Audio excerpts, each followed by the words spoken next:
letting people go that he thinks are no good if we agree with him, and it's only if we agree with him. All right, let's begin with Jeff Zeleny out front live at the White House tonight. And Jeff, I know that you were able to question the president on a lot of this today. How much power is he willingly giving Musk?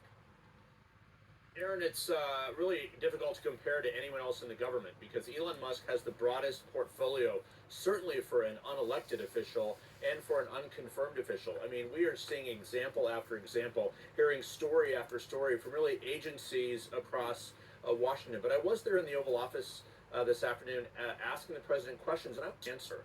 We asked the president, is there anything that you would not allow? And he said, if there was something that didn't have my okay, I'd let you know about that really fast. What would that possibly be? I mean, no examples really come to mind of what the president would not allow Elon Musk to do. Also, what about all the government contracts he has? Would there be a conflict of interest? And the president said, oh, sure, if there is a conflict of interest, stop it. But again, policing any of this. So the bottom line here is Elon Musk is really spreading his wings throughout this federal government, largely with the help of just a handful of employees. Some may not even be employees of the government. He is what's called a special government employee. Presidents of both parties have brought people on with it.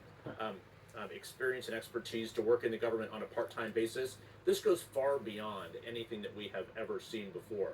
That's why there are so many questions about this. So from USAID, yes, the president says he believes that he can make these decisions. He does not believe that it's the purview of Congress to do it. We will see. There are legal challenges. But for Elon Musk, there are a few checks on his power. It seems only the check of one man, which of course has not been used.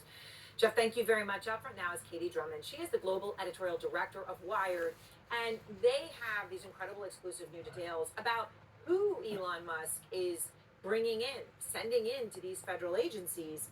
So, Kim, these stories are sort of amazing, and then you're thinking, what world are we living in where you have, an unelected, unconfirmed individual with so much power going into a system with trillions of dollars of payments and other government seats. You've been 6 computer engineers. They're all men, and they are young. The youngest is 19.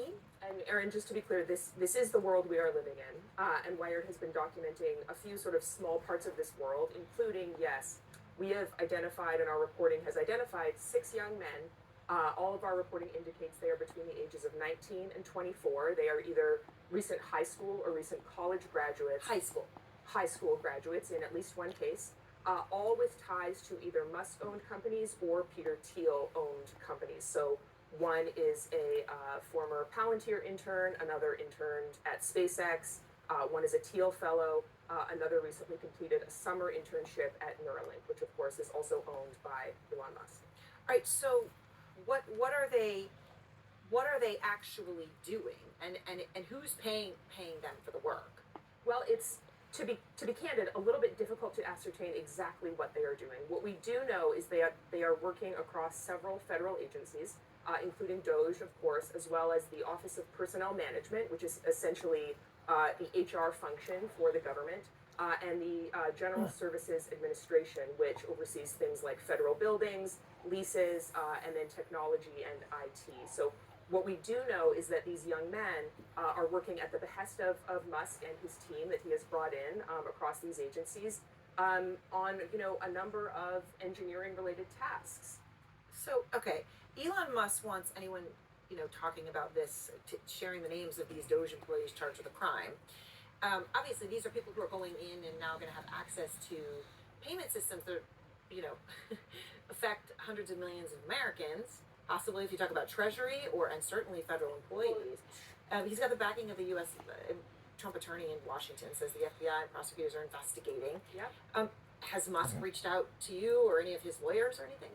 We haven't heard from Musk or his legal team. Obviously, what I would say is that our reporting speaks for itself. It is rigorously reported and fact-checked and vetted by our spectacular legal team, and we look forward to continuing doing the work, trying to figure out exactly what Elon Musk and his team are doing inside of these federal agencies. And it's important work, it's brave work. When, in terms of what they're doing, do you know what they're doing when they go in this? I mean, are they I don't know, looking at this data, putting this data somewhere else, or do we know what they're doing? Well, let me give you sort of one specific example that we were able to ascertain. In at least some instances, these men appear to be essentially evaluating the work product of federal employees. So, one of the sort of departments that sits inside one of these federal agencies is tasked with essentially IT and technology. So we do know that one of these young men, a recent high school graduate who interned at Neuralink, was part of meetings where federal employees in this department were asked to submit code if they were engineers, as well as a one sheet documenting their productivity. So sort of recent wins, barriers to productivity, barriers to efficiency, which actually calls back to Elon Musk's Twitter takeover. If you recall, he also asked employees to submit one sheets documenting their productivity, as well as conducted code reviews. So we know that at least one of these individuals with a Gmail email address, I should add, as of late last week, has been meeting with federal workers to review their code and their productivity. So that's what they're up to. It's incredible. All right, Katie, thank you very much. I Thank appreciate you. it. Katie Drummond and the team at Wire are doing such incredible work. I want to go now to Democratic Congressman Jerry Connolly of Virginia, top Democrat on the Oversight Committee. It's safe to say you don't have any oversight over this, right? I mean, I would imagine some of this, in a sense, is news to you, Congressman. You got a 19-year-old recent high school graduate with demanding productivity and code from federal workers, and a group of young men who are associated with Elon Musk or Peter Thiel between 19 and 24 doing much of this, just from the reporting that Katie just shared. Yeah, I think it's outrageous. Think about it. The world's premier development humanitarian aid organization, the Agency for International Development of the United States government, is going to be allegedly shut down or merged with State Department based on the findings of 6 young men from the ages of 19 to 24, hundreds of years of aggregate experience in humanitarian assistance, child and maternal health care, famine relief, refugee assistance, disaster assistance, is going to be thrown out the window by a team of 6 young men just graduating from high school or college. That is outrageous, it's unacceptable, and it really gives the lie to any kind of idea that thoughtful analysis has gone into this kind of decision making. So, Congressman, you went to USAID at headquarters today, along with other Democrats, made yourself heard today. So when Trump has said, there's fraud, he said that as we played, Musk calls it a, quote, criminal organization. Is there anything to that? Not that I know of. I can tell you what I do know about AID. It is the world's largest food aid program, period. It is one of the, if not the number one, it's the number 2 largest healthcare provider in the world. It is fighting schistosomiasis, almost defeated it. It's fighting polio. It's fighting COVID. It's fighting HIV. It is feeding people who are on the nutrition brink. It is providing maternal and child health care, saving millions of lives. Mm-hmm. That's a criminal enterprise? I can only say, I guess it takes one to know one. A convicted felon, convicted of 34 felony counts, ought to be able to recognize a criminal enterprise when he sees one. AID is not one. So on the Oversight Committee, all right, and just if we can for a moment put aside the 6 individuals that Katie and Wyatt are reporting on, just to say you're on the Oversight Committee and you've got individuals that work for Musk who are in there, regardless of their age or gender. Do you have any idea what they're doing with the data that they're looking at, or whether it's being copied or stored? I mean, do you know anything about what's happening with it? We don't, and in fact, that has led to some resistance both in the Treasury Department and at AID. What is Elon Musk doing? Getting into payment systems, which gets into databases, right? So he has access now to financial and sensitive data on every American based on the payments process at the Treasury Department that touches every home and every business in America. He also now has access to very sensitive data at AID in terms of the nature of our mission and the kinds of programs we're running. Sometimes they're very difficult terrain. So what is he doing with all that? Why did he get access?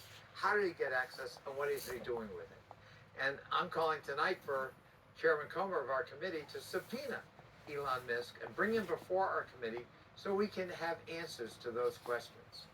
All right, and when the president says, you know, he was asked whether you needed an act of Congress to shut down U.S. aid, right? Whether Congress was being circumvented, right? A violation of the Constitution. His response was, I don't think so, not when it comes to fraud. When it comes to fraud, you don't have to have an act of Congress. Does he have any point there? Well, he's the one who, of course, resisted fraud charges against him and failed. But I'll put that aside the point. Congress created, at the urging of President John F. Kennedy in 1961, the Foreign Assistance Program. And we codified it in the Foreign Assistance Act of 1961 that's been amended myriad times over the last 64 years. If you create an agency by statute, as we did, then to transform it or to meld it into another agency or dismantle it, in my humble opinion, requires an act of Congress too. So no, I think the president is dead wrong, and I think he's bluffing when it comes to saying, no, if there's fraud, by the way, it's proved a single fraud, then all bets are off. That's not true. All right, well, Congressman, I The appreciate law has to be abided by. All right, well, I appreciate your time, and thank you very much for taking the time, Congressman Connolly. My pleasure, Aaron. All right, and next, the breaking